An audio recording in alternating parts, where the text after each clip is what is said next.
हमारे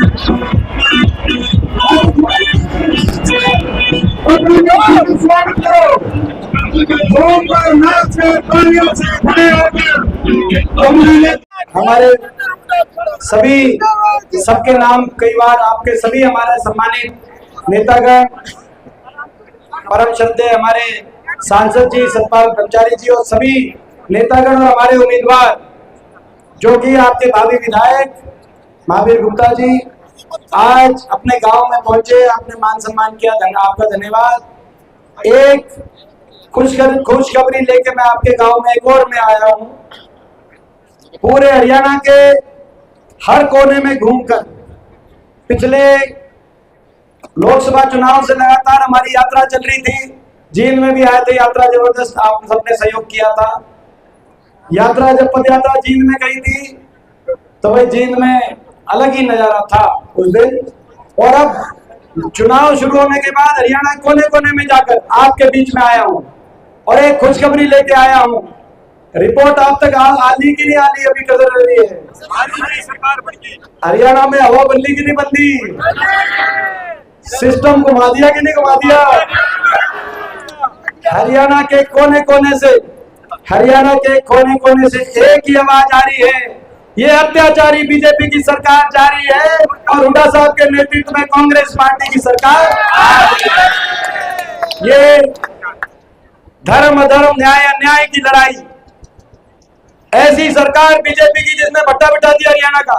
मैं पूछना चाहता हूं सारी अपनी माताओं बहनों से, काकाताओं से, आपने 10 साल झेला इस सरकार को, बीजेपी की सरकार से 10 साल भाई छिक लिया, कसर बाकी रह रही है। कौन कौन छिक लिया भाई बीजेपी के साथ, एक बार बताओ। एक बार सारे आपको कौन कौन छिक लिया बीजेपी से भाई, एक बार हाथ खड़ाएंगे भाई। ठीक, वही मैंने देखा भाई। मैं धन्यवाद करता हूँ प्रेस के साथियों ने सबसे तो हाथ खड़ा किया, देखे आपने, देखा ये है जी सब।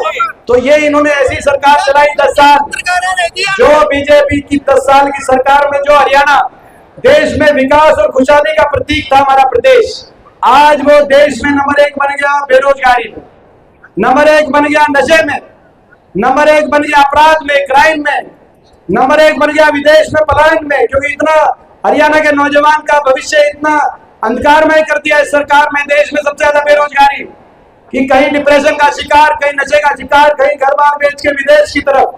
आज नौजवान सोचता हरियाणा में कोई भविष्य दिखाई नहीं दे रहा। ऐसी सरकार आई, हर आदमी को उलझा दिया, कहीं आईडियो में उलझा दिया, प्रॉपर्टी आईडी में, फैमिली आईडी में, पोर्टल में, कहीं उलझा दिया कच्ची नौकरी में, सीटी में। नौजवान को आपने देखा, नौजवानों को कितना शोषण हुआ। कच्ची नौकरी 2 लाख पद तो समाप्त कर दिया हरियाणा में, 2 लाख सरकारी नौकरी खारिज कर दी, और बाकी जो रहे गए थे 1.5 लाख कौशल निगम में बिना रिजर्वेशन, बिना पेंशन, बिना मेरिट के कौशल निगम में कच्चे लगा दिए। और जो लिस्ट बाकी थी 5 साल तक कोई लिस्ट नहीं निकाली, केवल नौजवानों को आगे की आगे डेट बताई कि पहले कहा कि लोकसभा से पहले डिक्लेयर करेंगे नतीजे, फिर कहा चुनाव आ गया, विधानसभा से पहले डिक्लेयर करेंगे, फिर चुनाव आ गया। केवल नौजवानों का शोषण किया, चक्कर कटाए। जैसे वो सनी देओल की एक पिक्चर थी, दामनी पिक्चर, मैंने बचपन में देखी थी भाई। उस पिक्चर में जिसमें सनी देओल ने एक डायलॉग मारा था भाई, तारीख पे तारीख, तारीख पे तारीख, तारीख पे तारीख। नौजवानों को भी मिली तारीख पे तारीख इस सरकार से, तारीख पे तारीख। कांग्रेस की सरकार बनते ही मेरिट पर और समयबद्ध रूप से 2 लाख जो सरकारी नौकरी खाली छोड़ी इन सरकार ने, नौजवानों को दिलवाएंगे ज्वाइनिंग पे ज्वाइनिंग, ज्वाइनिंग पे ज्वाइनिंग। और देखो इन्होंने काम किया नहीं, सबको उलझा दिया, पोर्टल में, आईडी में, बेरोजगारी में, नशे में, कच्ची नौकरियों में, कहीं अग्निवीर में, कहीं कौशल निगम में, और भाई को भाई से भी उलझा दिया। जाति और धर्म के नाम पर समाज को तोड़ के राजनीति करने का राजनीतिक पाप अगर किसी पार्टी ने किया तो बीजेपी पार्टी ने किया। भाई को भाई से किस तरीके से इन 10 साल में उलझाया गया, उसकी गवाही यहाँ पर हमारा दिल दे सकता है। लेकिन हमारा भी संकल्प है कांग्रेस पार्टी का, हमारा संकल्प है कि ये तोड़ेंगे हम जोड़ेंगे। एक बार ये नारा साथ मिलकर लगाना, एक बार सारे साथी लगाएंगे, ये तोड़ेंगे और हम जोड़ेंगे। देखो भीतर से आवाज आई। देखो मैंने किसी को नहीं कहा था कि हाथ उठा के लाना, मुट्ठी बीच के लाना, मतलब ये भीतर से ये इंसानियत की आवाज है, ये भगवान की आवाज है। आपस में छत्तीस बिरादरी का भाईचारा हो, प्यार हो, सारे धर्मों का, छत्तीस बिरादरी का हरियाणा आगे बढ़े, हरियाणा में विकास हो, खुशहाली आए। मगर ये एक ऐसी सरकार आई, हर आदमी को नजरअंदाज, हर वर्ग को नजरअंदाज, हर वर्ग को सड़क पे लाने वाली ये सरकार, 750 किसानों की जान की कुर्बानी लेने वाली ये सरकार साबित हुई। सरपंचों पे, कर्मचारियों पे, आंगनवाड़ी आशा वर्करों पे लाठियां बरसाने वाली ये सरकार साबित हुई। हमारी बेटियों को क्या कसूर था विनेश फोगाट का, क्या कसूर था साक्षी मलिक का? हमारी बेटियों को 6-6 महीने तक दिल्ली की सड़कों पे घसीट कर उनका अपमान करने वाली ये सरकार हुई। हम जाते थे दिल्ली जाते थे, जिस दिल्ली पुलिस में ज्यादातर अधिकारी हरियाणा के हैं, हम जब पूछते थे तो बताते थे भारत सरकार ने कहा है कि आपकी एफआईआर नहीं होगी। क्या कसूर था उन बेटियों का? ये तो वो देश है जहां दुश्मन की बहन बेटी की इज्जत को भी अपनी इज्जत मानने की संस्कृति है। राजधर्म ये कहता है नागरिक नागरिक में फर्क ना, और खास तौर पे बहन बेटी की इज्जत जब आता है तो नागरिक नागरिक में भेद नहीं किया जा सकता। लेकिन आपके प्रति दया का एक भाव नहीं, इस सरकार के दिल में सहानुभूति लेश मात्र नहीं। इस सरकार के दिल में कितनी आपके प्रति घृणा होगी इस सरकार के दिल में कि 6 महीने तक एफआईआर नहीं कटी।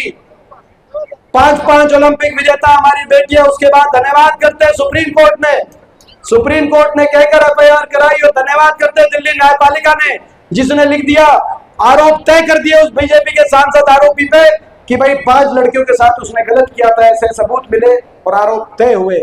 लेकिन कितना घोर अन्याय इस देश में, एफआईआर तक कराने का मोहताज हो गए हम। दिल्ली के 3 तरफ बसा हरियाणा, अपनी बेटियों को न्याय तक नहीं दिला पाए। कितनी आपके प्रति सरकार के दिल में कितनी घृणा का भाव होगा। 750 किसानों के घर उजड़ गए। ये कह सकते थे कि हम इनकी मांग नहीं मान रहे, लेकिन कम से कम सहानुभूति के 2 शब्द कहे जा सकते थे। मेरा क्या कसूर होगा? जब किसान आंदोलन चल रहा था देश प्रदेश में 15 सांसद हैं, आपको पता है, 10 लोकसभा के, 5 राज्यसभा के, 14 बीजेपी के थे। पिछले 10 साल से मैं अकेला विपक्ष में सांसद इन तानाशाही ताकतों से देश की सबसे बड़ी पंचायत में मैं लड़ता था।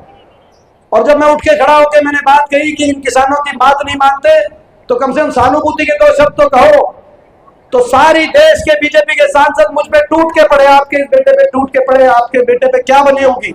मैं आज ये आपसे पूछना चाहता हूं, मेरा क्या कसूर था? कितना अकेलापन उस देश की बड़ी पंचायत में मैंने महसूस किया होगा जब सारे देश के बीजेपी के सांसद टूट के पड़े, क्योंकि मैंने केवल ये कहा था, आपने सुना होगा जब मैं बोला था, मैंने केवल ये कहा था कि सहानुभूति के 2 शब्द कहो उन किसानों के प्रति भी, अगर उनकी बात नहीं मानते।